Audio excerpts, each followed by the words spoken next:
ఇప్పుడు గత ప్రభుత్వ టైంలోనండి జనాలందరికీ కూడా అంటే లా స్కూల్ కి వెళ్ళినా వెళ్ళకపోయినా కోర్టులో ఎలా ఫైట్ చేయాలి లేకపోతే కోర్టులో వ్యవహారాలు ఎలా జరుగుతాయి అనేది కూలంకషంగా అందరికీ తెలిసిపోయి, ఎందుకంటే వారానికి ఎవరో ఒకళ్ళు కేసు వేసేవారు ప్రభుత్వం పైన. దానికోసం చర్చలు నడుస్తా ఉండి చర్చలు నడుస్తుంటే ఓ కోర్టు ఎలా ఉంటాయా కేసులు ఎలా ఉంటాయా అన్నట్టుగా ఉండేది. ఉమ్, ఇప్పుడు ఈ ప్రభుత్వం వచ్చాక ఏంటంటే అండి, పాత ప్రభుత్వంలో జరిగే అవకతవకలన్నీ బయటికి తీస్తుంటే ఇన్వెస్టిగేషన్ ఎలా చేయాలి అంటే పాత సినిమాల్లో చూపించే ప్రైవేట్ డిటెక్టివ్ గా ఎలా ఉద్యోగం వస్తే ఎలా చేయాలనే దానిపైన, లేకపోతే పోలీస్ శాఖలో ఇన్వెస్టిగేషన్స్ ఎలా జరుగుతాయి అనే విషయం మొత్తం మొత్తం అందరికి అర్థమవుతుందండి, స్టేట్ లో కానీ లేకపోతే దేశంలో కానీ. ఉమ్, ఎందుకంటే వీళ్ళు సిట్ పరిధిలో ఇవాళ లెక్కర్ స్కీమ్ కానివ్వండి, లేకపోతే ఈ కల్తీ నెయ్యి కానివ్వండి, వీటి కోసం సిట్ ఆధ్వర్యంలో జరుగుతున్నాయి. ఉమ్, అలాగే సిఐడి ఆధ్వర్యంలోనేమో పరకామణి కుంభకోణం లాంటి విషయాలు. ఒకటి కాదండి, ఇలా చాలా చాలా చాలా ఇంకా బయటకు వచ్చే అవకాశం. ఉమ్, అలాగే వైఎస్ఆర్సీపీ లీడర్లు ఏంటంటే కొంతమంది ఏమో అంటే ప్రజలు వాళ్ళ ఆల్రెడీ చీకొట్టారు, వాళ్ళు పక్కన కూర్చోబెట్టారు. సో ఉమ్, లీడర్స్ అందరూ కూడా ఎక్కడ వాళ్ళు అక్కడ చెల్లా చెదరైపోయారు. ఇక ఉన్న కొద్ది మంది కూడా కోర్టుల చుట్టూ తిరగడం అనేది ఇప్పుడు పరిపాటి అయిపోయింది. ఉమ్, ఇప్పుడు లాస్ట్ 10 రోజుల క్రితం ఎప్పుడో జోగి రమేష్ గారిని అరెస్ట్ చేస్తే ఆయన ఏదో పెద్ద దేశకి నేత అంటే అనుకుంటూ బయటికి రావడం, చేతులు ఊపడం, ఆ అక్కడ కింద ఏమో ప్రజలంతా కూడా మా నాయకుడిని తీసుకెళ్లిపోతున్నారు, ఏదో పోలీసులు దౌర్జన్యం నశించాలన్నట్టుగా పెద్ద స్లోగన్ చేయడం అక్కడ. ఉమ్, అంటే పోలీసులు ఆ రోజు వాళ్ళ డ్యూటీ వాళ్ళు చేస్తేనే బయటకు వచ్చి చాలా చక్కగా డిసిప్లిన్ గా తీసుకెళ్లారు, ఎక్కడా ఏమీ లేకుండా. ఉమ్, మరి ఇంత తతంగం జరుగుతుంటే మళ్ళీ నా తర్వాత మళ్ళీ మా ఇంట్లో వాళ్ళ ఎమ్మెల్యే ఏది నెక్స్ట్ నాయకులు పరిచయం చేస్తాను అన్నట్టుగా వాళ్ళని ఇంట్లో వాళ్ళు పరిచయం చేయాలని నాలాంటి వాళ్ళకి ఫీలింగ్ కలిగింది. సరే, ఏదేమైనప్పటికీ ఈ క్రైమ్ అనేది చాలా ఆర్గనైజ్డ్ గా చేశారు.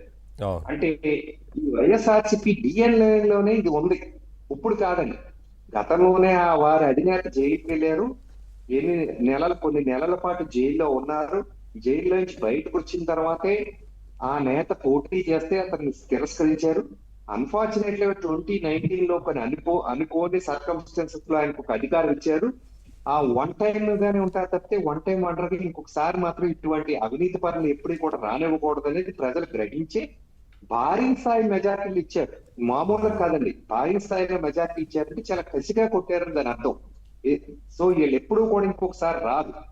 సరే, అవును. ఈ కేసుల్లో ఒకళ్ళు తీసుకొని మనం చెప్పేయో లేకపోతే ప్రజలు అదే ఈ కూటమిలో నాయకులు వీళ్ళ గురించి చెప్తుంటే అది తప్పు అనుకోవడానికి ఒక్కొక్కళ్ళు చట్టం తన పని తను చేస్తూ ఉంటుంది కదండి. ఒక్కొక్కళ్ళు ఏ విధంగా కేసుల్లో ఇన్వాల్వ్ అయ్యారన్న విషయాన్ని నుంచి ఒక్కో చేమ నీటి తోడుతున్నట్టు వస్తున్నాయి. పేపర్ లో చూస్తుంటే అండి, ఈ రోజు ఈ ఫలానా మనిషిని ఈ ఇన్వెస్టిగేషన్ చేసాం, ఈ క్వశ్చన్స్ బయటకు వచ్చినాయి అని మనం కూలంకషంగా చెప్పనవసరం లేదు. పేపర్ లో డీటెయిల్డ్ గా అక్కడ ఎలా జరిగిందంటే ఇలా జరిగిందని వాళ్ళు చెప్తానే ఉన్నారు. ఈ అధికారులు వైఎస్ఆర్సీపీ నాయకులకి ఇన్వెస్టిగేషన్ కోసం తీసుకెళ్తే ఆ వెనకాలండే ఒకళ్ళిద్దరు చోటా మోటో నాయకులు ఆ పక్క బిల్డింగ్ ఏదో స్లిప్లు అందిస్తారు చూడండి, ఏదో ఫెయిల్ అయిపోయిన పిల్లలకి స్లిప్లు అందించడానికి ఆ పక్క బిల్డింగ్ లో ఉండడం, వాళ్ళ కోసం ఎదురు చూడడం, వాళ్ళకి ఏం చేయాలని చూడటం, ఇవన్నీ కూడా బయటికి తెలుస్తున్నాయి. అలాగే కుంభకోణం ఎంత జరిగింది ఎలా జరిగింది అనే విషయం ఇప్పుడు కాదు, గతంలోనే మనకు బయటపడి ఈ కుంభకోణంలో బాటిల్స్, లేబుల్స్, మూతలు ఇవన్నీ కూడా మళ్ళీ అవుట్ సోర్సింగ్, ఇది వాళ్ళలోనే వాటాలు పంచుకోవడం, దాని లోపలనే లిక్కర్ మాత్రం క్లియర్ గా ఆ అధినేతే తీసుకున్నారని సిట్ అధికారులు పొందుపరిచారని అంటున్నారు. ఎందుకంటే ఒక్కొక్క కేసు పైన 500 నుంచి 150 రూపాయల నుంచి 600 దాకా తీసుకున్నట్టు, ఆ తీసుకుని ఆ ఫలానా కేసే ఓకే చేయడానికి ఆ ఏపీబీసీఎల్ లో అంటే ఉన్న అదే సార్, అధికారులకు ఇప్పుడు కూడా మనం మాట్లాడేది కేవలం కమిషన్ల రూపంలో ఎంత వచ్చింది అనే దాని గురించి మాట్లాడుతున్నాం. కానీ ఇంకా ఇక్కడ ట్యాక్సులు పే చేయకుండా లిక్కర్ని తీసుకెళ్లారు, నేరుగా వారు షాపులో పెట్టి అమ్మింది, అది వేరు. ఇంకా అది ఇంకా వేల కోట్ల రూపాయలు ఉంటుంది. అది కూడా కాదు.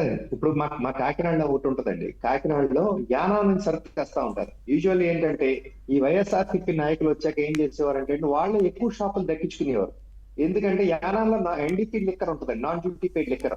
ఉమ్, సీషోర్ లో యానాం నుంచి తెస్తా ఉంటారు. ఇక్కడ బీచ్ లో నుంచి అధికారులు కొంతమంది ఎవరో ఒకళ్ళిద్దరు ఉంటారు కదా, వాళ్ళకి తెలిసిన అధికారులు, వాళ్ళు మేనేజ్ చేయడం, ఆ సరుకు ఇక్కడ దింపడం, రాత్రి బెల్ట్ షాపుల్లోనో లేకపోతే షాపుల్లోనో పెట్టి అమ్మేసేవారు అనమాట.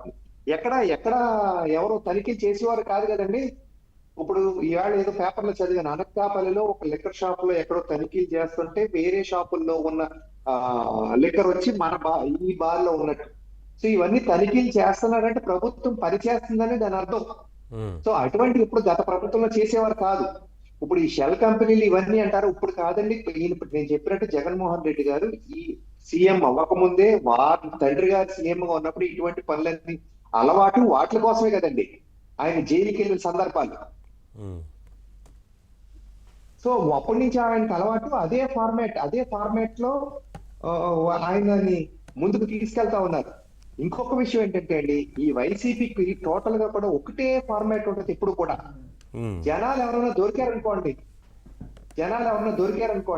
ఉమ్, అదేంటో తెలియదు, అతను ఆత్మహత్య చేసుకున్నాడని డిక్లేర్ చేస్తారు. ఒక అబ్నార్మల్ తెలివితేటలు ఉంటాయి వాళ్ళకున్న కొన్ని మీడియా సంస్థలు. దొరికిన వెంటనే అతను చనిపోతాడు, ఒకటే ఫార్మాట్, తల మీద దెబ్బలు దొరికితే అతను ఆత్మహత్య వాళ్ళు ఫస్ట్ డిక్లేర్ చేసేస్తారు ఏం జరగకుండానే. మరి పోలీసులు ఎందుకు, అక్కడ ఉన్న అధికారులు ఎందుకు, వాళ్ళు ఏం చేస్తున్నారు? అది కూడా చనిపోయిన పోలీస్ అధికారి ఎవరండి? డ్యూటీలో వెళ్ళి అతను. అటువంటి వాళ్ళకు కూడా డిక్లేర్ చేసేస్తా ఉంటారు. అది వాళ్ళకున్న అబ్నార్మల్ తెలివితేటలు వాళ్ళ దగ్గర ఉన్నది. అంటే ఫార్మాట్ ఒక లైన్ లో తీసుకుని అదే దాంట్లో ఫాలో అవుతారనడానికి నేను మీకు